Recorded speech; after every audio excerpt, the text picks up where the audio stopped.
প্রিয় ব্রাজিল, পেছনে তাকিয়ে দেখো, তুমি একা নও, এই জার্মানি আমাদেরও করেছে সর্বনাশ। ঠিকই তো, এটা তো সর্বনাশই। 2014 থেকে 2026 টাইম লাইনে 12 বছর কেটে গেলেও জার্মানি আছে আগের মতোই।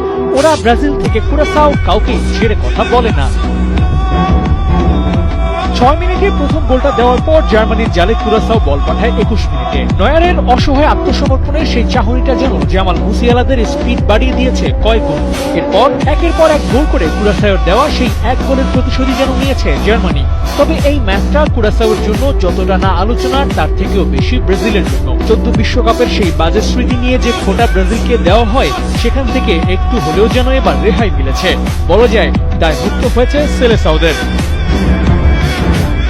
ম্যাচের স্ট্যাট নিয়ে কথা বলার সুযোগটাও আর রাখেনি কুরাসাও। যেখানে জার্মানি 26 শট নিয়েছে, সেখানে ওদের অ্যাটাক হবে 50। পজিশনে জার্মানি 65% নিয়ে ম্যাচ শেষ করেছে, সেই সাথে 599টা পাসও ছিল। আর সেখানে কুরাসাওয়ের পাস 289টা। একেবারে উড়িয়ে দেওয়া যাকে বলে, সেটাই করেছে জার্মানি। নিজেদের শুরুয়াতটা এমন ভাবে ওরা করলো, তাতে 4 স্টার থেকে 5 স্টারের দিকেই যেন হাঁটছে।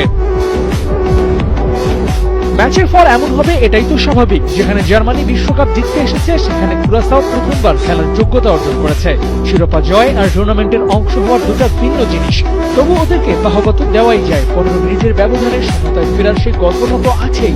একই সাথে জার্মানির পক্ষ থেকে বোধহয় একটা বার্তা দিতে হয়, এবার আমরা আরো ভালো করতে এসেছি। 7-1 স্কোর লাইনটা মারাকানার সেই ম্যাচ মনে করিয়ে দিলেও মেইন মেসেজ তো এটাই, জার্মানি ইতিহাস গড়তে জানে। ইতিহাসকে এফোর ওফোর করে দেওয়ার জন্য ওদের সাথে টক্কর দেওয়ার মতো কেউই নাই।